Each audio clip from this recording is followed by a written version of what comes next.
History of aesthetic medicine. So in ancient times, there are a lot of history that takes us to when ancient Egyptians were using animal oil, salt, alabaster, and sour milk for them to rejuvenate, just like Cleopatra during her time. But it is these philosophers, Plato and Immanuel Kant, who defines the term beauty. But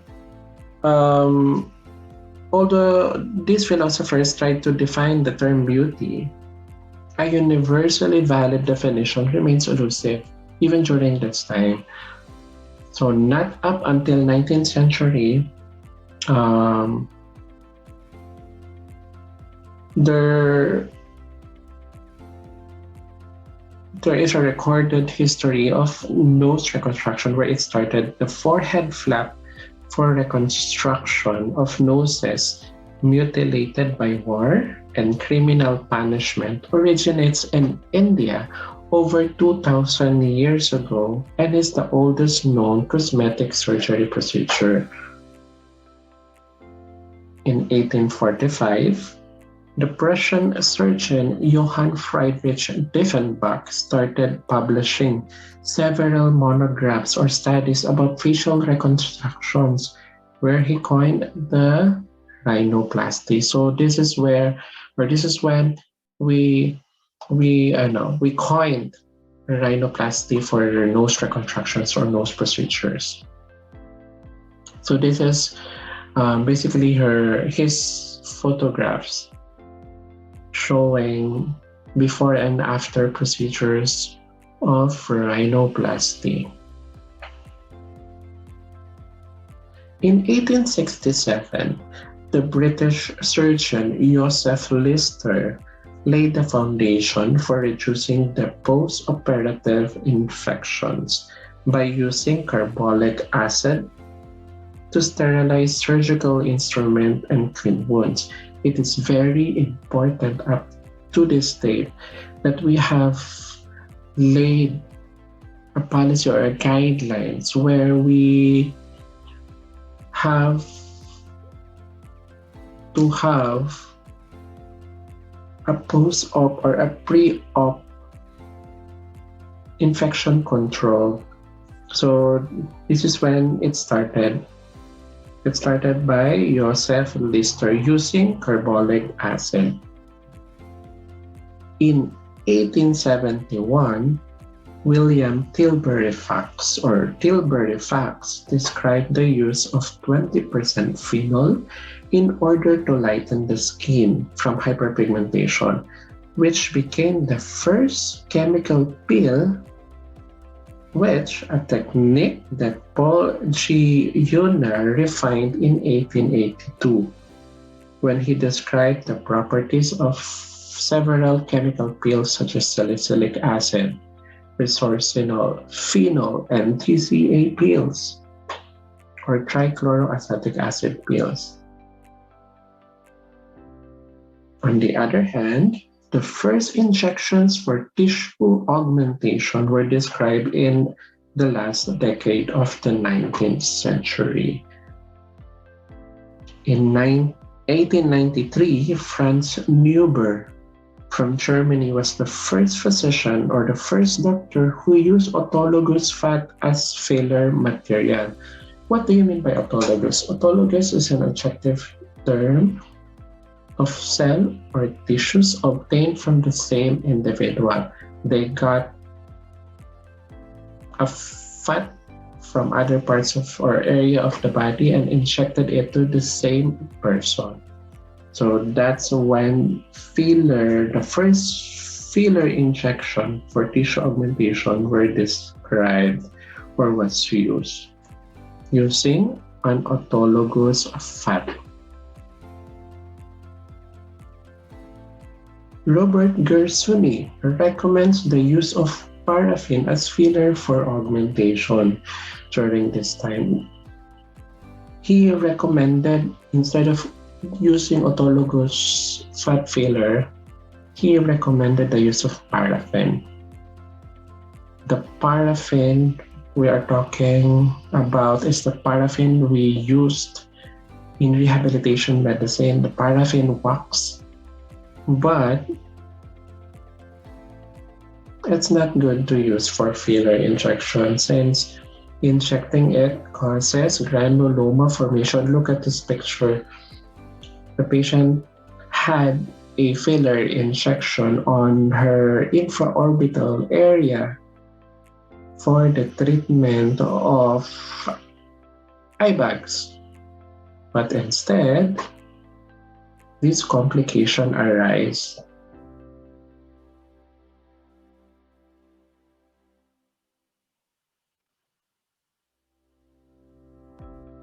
In the first part of 20th century, the first recorded use of a microneedling procedure was in 1905 by German dermatologist Ernst Kroh-Meyer. He used dental burrs to treat the scars and hyperpigmentation. In 1907, German Frederick S. Kohl experimented with the use of paraffin. Again, the use of paraffin injections and implants for the repair of facial imperfection. While Robert Gersuni recommended the use of paraffin in 1899, Frederick Kohl in 1907 experimented with it, the use of paraffin injections and implants for the repair of facial imperfections, wrinkles, and tightening contour.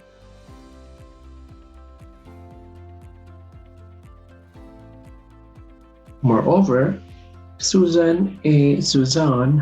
Noel, a dermatologist, and who happens to be one of the first women noted in cosmetic surgery, and one of the pioneers in blepharoplasty, or the operation of eyelid and facelift, was one of those who emphasized the importance of pre- and post-treatment photographs. So the one we are using, the one we are implementing in our aesthetic practice, we should recognize Susan Noel for it. This is before and after picture from Suzanne Noel. The before and after pictures from a blepharoplasty procedure. So this is very important for us to document the procedure, to let the patient know the progress of their treatment, and also to avoid any lawsuits from our patient claiming that they have gotten nothing from our procedure, or they will claim any complications from it. So it is very important for us to have a pre and post-op photo of all our patients. In 1950s and in 1960s, the first study of silicone as filling agent for tissue augmentation was published by Thomas P. Rees and his colleagues in 1965. So this is the first when we recognize the use of silicone as a filler. But we should not use this today because we have so many histories or studies that using silicone use as a filler agent could lead to migration and fistula formation. So what is fistula formation? It is an abnormal connection between two body parts such as an organ or blood vessel and another structure. So to avoid any of this complication, we should never ever use this one.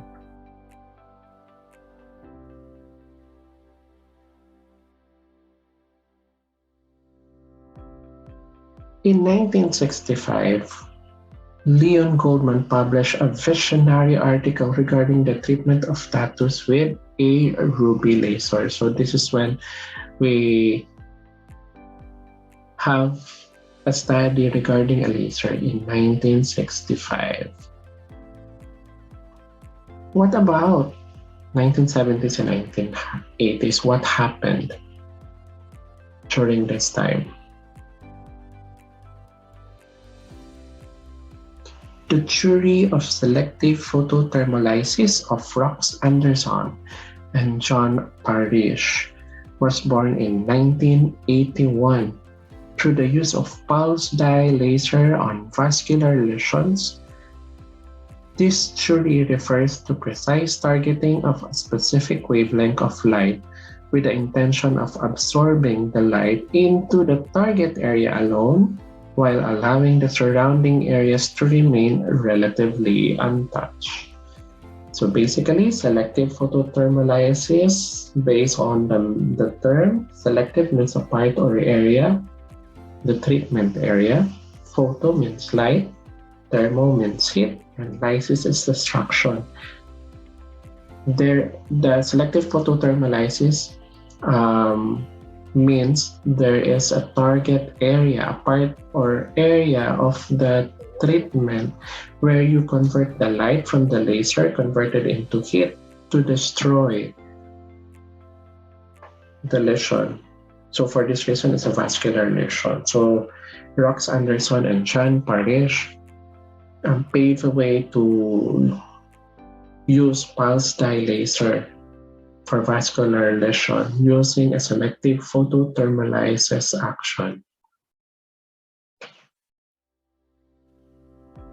The Q-switch ruby laser for tattoo removal was also introduced during this time by William H. Reed in 1983. The pulse carbon dioxide laser for ablative resurfacing was also introduced during this time by Lawrence M. David in 1989. During this era, many lasers were introduced as a treatment for the cosmetic purposes. So ablative relating to or subject to ablation through melting or evaporation. This is the process where you melt part or the lesion, the soft tissue or the scar for skin renewal.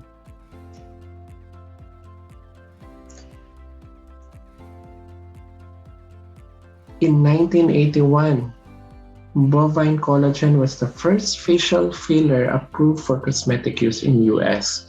4 years since Terry Arnap published the first results. So this is the first time that we have a filler, a dermal filler that was approved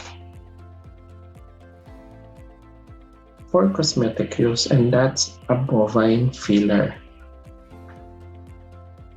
Bovine, it is from the cattle. It relates or affecting to cattle. So bovine collagen fillers, as the name suggests, is processed from the skin of the cows. In 1990s, particularly in 1992, the Canadian ophthalmologist and dermatologist Jean and Alastair Carruthers published their article on the treatment of glabellar foam lines with Clostridium botulinum A exotoxin. So basically, they were treating, because they were ophthalmologists, they were treating a problem with an eye, but instead they noticed that when they injected botulinum toxin on this area, the glabellar area, they recognized that the wrinkles were gone, or they resolved after treating that area. So now, few years later, this botulinum toxin were used, but all over our face. We have used it in our treatment for the chin, for the nasal area, and we have treatment for the crow's feet. Thanks to these two Canadian doctors. In addition, during this time, microneedling was first used in 1995 by Dr. Desmond Fernandez to treat wrinkles and scars with hypodermic needles. Around the same time, Dr. Fernandez developed a small needle stump to induce collagen production. So this is the first official time where you use a specific instrument for microneedling. So as we have said earlier, they had been using dental burrs, a dental instrument before for microneedling, but now during Desmond's time, they developed a stump with hypodermic needles to induce collagen production as a separate instrument for us to use. So basically, this is the first one we have encountered. This is the first instrument we have encountered before as a microneedling instrument. In 1998, Michael Olenius presented the first clinical study on skin augmentation with hyaluronic acid filler. So this is the first time that hyaluronic acid was used as fillers. Another kind of filler, which is poly-L-lactic acid filler, was also introduced during this time. Poly-L-lactic acid, a synthetic biodegradable resorbable polymer dermal filler, was used as dermal filler starting in the mid-1990s in various orthopedic procedures and maxillofacial procedures. In 1999, poly-L-lactic acid dermal filler was approved in Europe for loss of volume of depressed skin, such as areas with wrinkles and folds, and was approved in the US for restoration of facial lipoatrophy in 2004.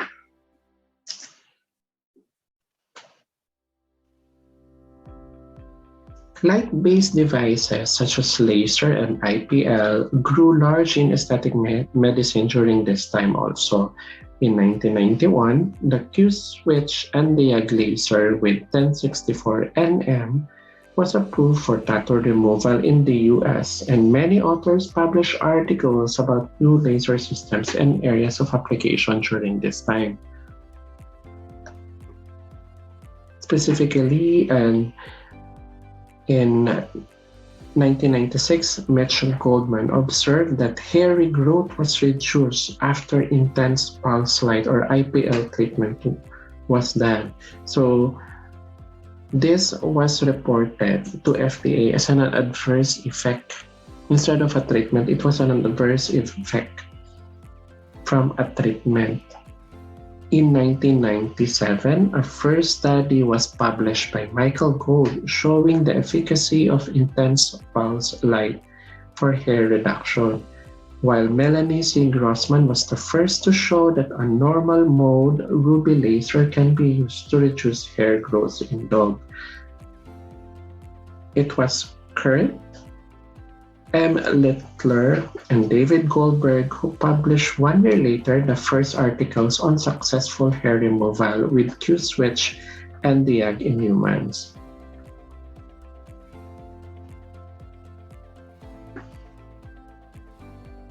In 1999, Greg M. Menaker presented the successful treatment of facial rhytids with non-ablative Nd:YAG laser, and David H. McDaniel demonstrated a significant reduction in leg veins using a long pulse alexandrite laser with 75 nanometer. As you observe during this era, there are a lot of lasers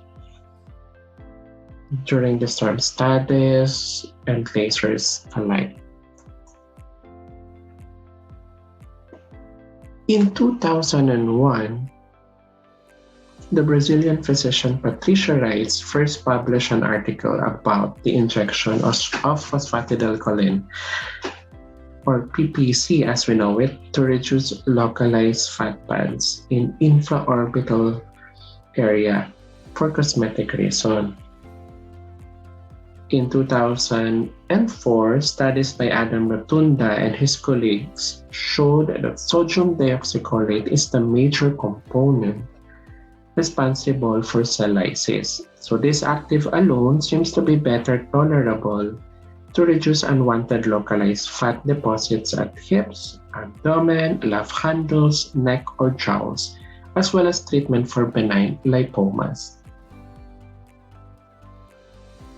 In 2003, Javier Ruiz Esparza was the first to publish a study on radiofrequency producing heat within the skin, resulting in the shrinking of the collagen fibers, thus tightening the skin. So this is the radiofrequency, or the RF, that we are commonly using in our aesthetic practice.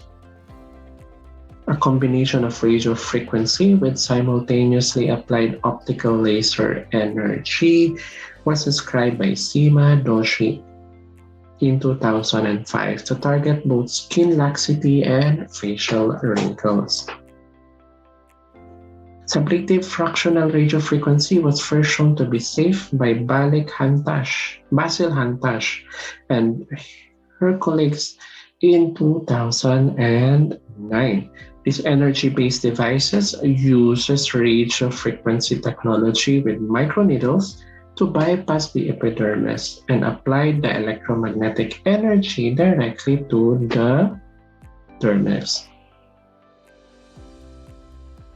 Moreover, fractional photothermolysis was introduced.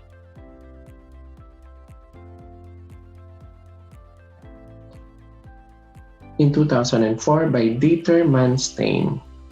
Unlike conventional lasers, fractional photothermolysis treats only a fraction or part of the skin, as the word says, of the skin, leaving up to a maximum of 95% of the skin involved.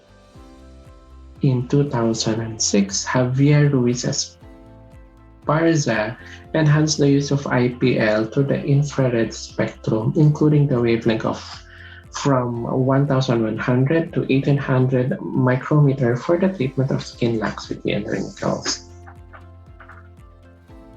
And then the last for this era, a new dermal volume filler found its way to aesthetic medicine. The formulation consists of particles of synthetic calcium hydroxyapatite, or CAHA, which is identical in chemical composition to the inorganic constituent of bone and teeth blended in a gel. Its efficacy and safety for aesthetic treatment was described first by Thomas L. Sikas and Patrick Flaherty in 2004.